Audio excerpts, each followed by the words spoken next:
Nurse Michelle, and I've been asked to talk to you guys about heat stress, heat exhaustion, heat stroke, and some things that you guys might experience during the spring and summer months. First of all, I'd like to thank you for being sojourners. Thank you for volunteering. Thank you for the service that you do. So first of all, let's talk about heat stress, especially during this time of year, spring and summer months. You're going to experience high temperatures. Anything over 85 degrees, you want to be prepared. You want to make sure that you don't get heat stress, heat exhaustion, heat stroke.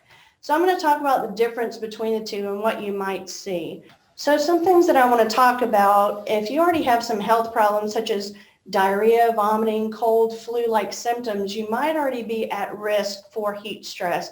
Other symptoms would be diabetes, heart disease, being overweight or obese, and poor physical fitness. So we want to make sure that we know about our health problems, be realistic about where we are. Other things that might exacerbate the problem and add to heat stress would be some medications that you're on, such as medications for muscle spasms, if you're on blood pressure medication, if you're on diuretics that already takes fluids out of your body, if you take any medication for dizziness, vertigo, or depression, those all will make a difference and can add to some heat stress. So make sure that you are true with yourself, you know your physical condition, you know the medications that you're on. Other factors would be prior heat illness. If you've already had heat stress before and you know that that affects you, the heat affects you very much, then you want to make sure that you're aware of that. If you're over the age of 60, you are prone to heat stress. If you are in non-breathable clothing, you should always have some light cotton clothing when you're outside. Make sure that it's breathable. Don't layer yourself with a lot of clothes.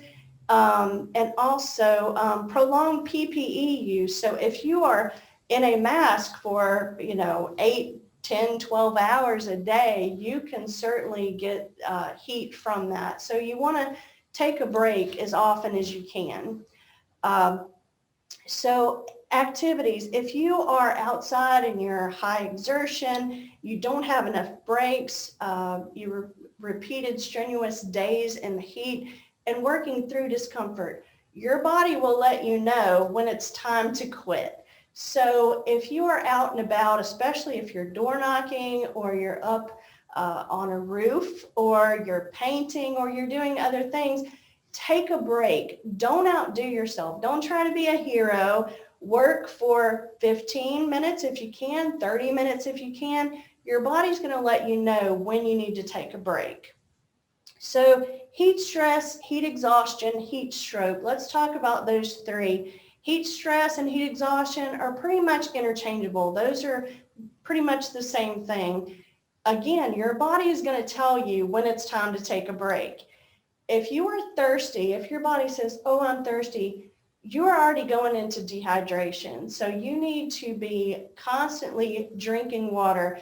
You cannot have enough water, especially during the spring and summer months. So when you think you've had enough, take more. So always, especially if you're outside working, grab some water. Always have water with you. Do not let that water bottle ever empty. You can have some cold cloths. They have frog togs, the cool wraps. You can put them around your neck and just make sure that you're always hydrated and cooled off. Let's talk about the difference between heat stress, heat exhaustion, and heat stroke. Which one is a medical emergency? Heat stroke is a medical emergency. If it's 110 degrees outside and you see someone, you're working with them, and they don't have a drop of sweat on them, that is a medical emergency. Your body has not said, hey, let's cool down. Something is wrong. You're outside, you're working, you should be sweating. That's your body's natural defense and natural way to cool down. So that is the main difference with both heat stress, heat exhaustion, heat stroke. you're going to see some dizziness. You're going to see some elevated temperatures. The difference in heat stroke and heat exhaustion and heat stroke, you're going to see that with a weak pulse, you're going to see a weak pulse with heat exhaustion. With heat stroke, you're going to see a high pulse. You're going to see a rapid heart rate, and that is a medical emergency. Again, the major factor between the two, the major difference is sweating. You're not going to see any sweating with heat stroke. That is a medical emergency. What you want to do with either case, heat stroke, heat stress, heat exhaustion, you want to cool the person down gradually. Don't throw them in an ice bath. That's going to shock the system. So whatever you have available, cool water, fan them, put cool water, cool towels on their pulse points, put it on their forehead, put it under the arms, even in the groin. That's going to cool them down gradually. Again, don't cool them down quickly because that's just going to shock the system. Another point, always work with somebody else. I know that you guys go on teams and that's great. You're hardly ever by yourself.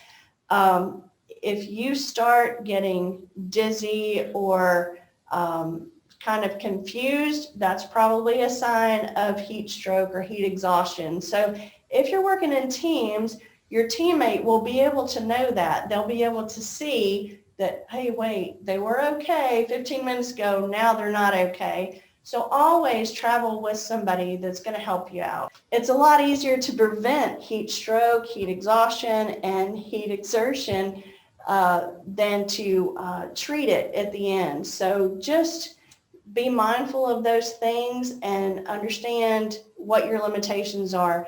Again, hydrate, cool towels, and take frequent breaks. Every 30 minutes, give yourself a timer if you need to, because sometimes we get busy. We don't know that we've worked a whole 2 hours. So give yourself breaks, frequent breaks. Some things that we can do to prevent all these things, the muscle cramping and the dehydration, you want to look for foods that are high in water content. I already talked about hydrating. So yes, water, Gatorade, anything with electrolytes. When you're sweating, not only are you losing water, you're losing your electrolytes. So Gatorade is good, Powerade is good, anything with some electrolytes in it. You're losing your sodium. That will drop your blood pressure. That will do a lot of things to your body. So be sure that you are hydrating. Foods that are high in water content, some cool watermelon, you might want to grab some cantaloupe, something like that. So have that on hand where if you're not drinking, you're at least eating something that's high in water content. Again, look out for your partner. If you see they're kind of waning, they might be shifting from side to side, they're a little shifty, then go ahead and call for a break. Look out for your partner. In addition to eating and drinking, eating high water content foods, you also want to avoid caffeine. Caffeine is a natural diuretic, so it's going to deplete your water sources. So you want to make sure to not have a lot of coffee, a lot of sodas. There are drinks that have no caffeine in them. Diet Coke has caffeine-free Diet Coke. Some ginger ales and things like that are naturally caffeine-free. So be sure to look for that. Avoid caffeine if at all possible while you're out working especially. So remember, take care of yourself, take care of your partner, and thank you for being a Sojourner. We appreciate you.